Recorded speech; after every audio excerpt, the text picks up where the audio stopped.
স্বাগতম ভাগ্যবার্তা অনুষ্ঠানে। আমাদের জীবনে বিভিন্ন গ্রহের সংযোগের ফলাফল খুব সংক্ষেপে বলছি আমি। কর্কট লগ্ন ও রাশির পক্ষে শনি গ্রহ চরম অশুভ ফলাফল দেওয়ার ক্ষমতা রাখে। রাহু কিন্তু নির্দেশ করে বিদেশ যাওয়ার ক্ষেত্রে। মাঙ্গলিকের সাথে মাঙ্গলিক বিবাহ চরমভাবে অশুভ সৃষ্টি করতে পারে। মিথুন লগ্ন, কন্যা লগ্ন রাশির জাতক জাতিকা শুক্রের গ্রহের সংযোগ পেলে চরম শুভ ফল পাওয়ার সম্ভাবনা থেকে যায়। ধনু লগ্ন বা রাশির পক্ষে শনি কিন্তু শুভ ফল দেওয়ার ক্ষমতা রাখেন। পরীক্ষা করে দেখেছি আমি এটা। সাধারণতভাবে ধনু এবং মীন লগ্ন রাশির সঠিক প্রতিকার ও কাজ দিতে অনেক সময় কিন্তু লেগে যায়।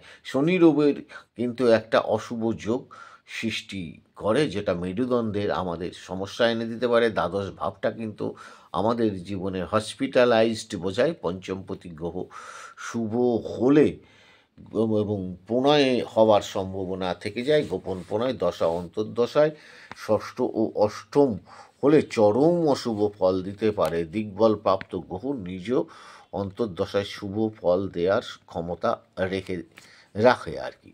বুধ রসায়ন শাস্ত্র নির্দেশ করে দ্বাদশ ভাব এবং প্রতিপীড়িত হলে অনিদ্রা রোগ সৃষ্টি হওয়ার সম্ভাবনা রয়েছে। চতুর্থে শনি ও রাহুর প্রভাবে বাড়িতে ইলেকট্রনিক্স যন্ত্রপাতি কিন্তু বিশেষ খারাপ হওয়ার সম্ভাবনা রয়েছে। অশুভ রাহু প্লাস মঙ্গল এবং শনি প্লাস মঙ্গল নিজ অন্তর্দশায় প্রভাবিত গ্রহের দশায় অন্তর্দশায় যানবাহন ঘটিত দুর্ঘটনা হতে পারে। এটি খুবই একটা খারাপ ইঙ্গিত। শুক্র বিভূতিকারক গ্রহ আর শ্মশান নির্দেশ করে সাধারণতভাবে শনি এবং রাহু গ্রহ। পঞ্চমে রাহু অস্থির মানসিকতা এবং অস্থির প্রেম সৃষ্টি করতে পারে। দ্বিতীয় প্রতি দ্বাদশভাবে অশুভভাবে থাকলে জীবনে কোনো না কোনো সময় অর্থদ্বন্দ্ব জাতক বা জাতিকাকে দিতেই হবে, একদম গ্যারেন্টি আমি বলে দিচ্ছি। শনি মঙ্গল রাহু কেতু তন্ত্রকারক গ্রহ। রবিচন্দ্র বুধ বৃহস্পতি শুক্র কৃষ্ণমন্ত্রের কারক গ্রহ।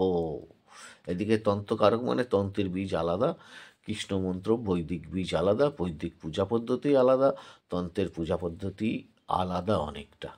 লগ্নের দ্বিতীয় বা দ্বাদশে শনি অর্থনৈতিক ভারসাম্য নষ্ট করতে পারে। কোমর ও কিডনি ও দাঁতের সমস্যা সৃষ্টি করতে পারে। শুক্র দাম্পত্য জীবনে সুখকারক গ্রহ। দশাপতি নক্ষত্রে যে পাদে অবস্থান করে সেই দশা অন্তর্দশায় আমাদের জাতকের জীবনে সুখ স্বাচ্ছন্দ্য কিন্তু নির্দেশ করে। ওভারঅল অন্যান্য প্ল্যানেট দেখার প্রয়োজন আছে। আর একটা কথা জানবেন যে মানুষের ওভারঅল আমরা যে বিচারগুলো করে থাকি সেটা সাধারণতভাবে একটা ফর্মালিটি বিচার। এটা পুরো বিচার নয়। সংক্ষেপে একদম কি ফলাফল হবে, আপনার ধৈর্য আছে, আপনি 1 ঘন্টা ধরে শুনবেন, আপনি সেখান থেকে কেটে বেরিয়ে যাবেন। যারা এখনো পর্যন্ত ঠিকুজি কুষ্ঠি তৈরি করেননি, জীবনটাকে সঠিকভাবে পরিচালিত করতে পারছেন না, তাদের ক্ষেত্রে আমি বলবো অবশ্যই আগে হরোস্কোপ অথবা হাতের রেখা বিচার করে নিজের জীবনটাকে সঠিকভাবে পরিচালিত করার চেষ্টা করুন। তবেই তো আপনার পরিবারটাকে নিয়ে আপনি সঠিক স্টেশনে পৌঁছতে পারবেন, নচিত কিন্তু পৌঁছতে পারবেন না। ঈশ্বর আপনাদের সকলের মঙ্গল করুক। লাইক শেয়ার সাবস্ক্রাইব করুন। ভালো থাকুন।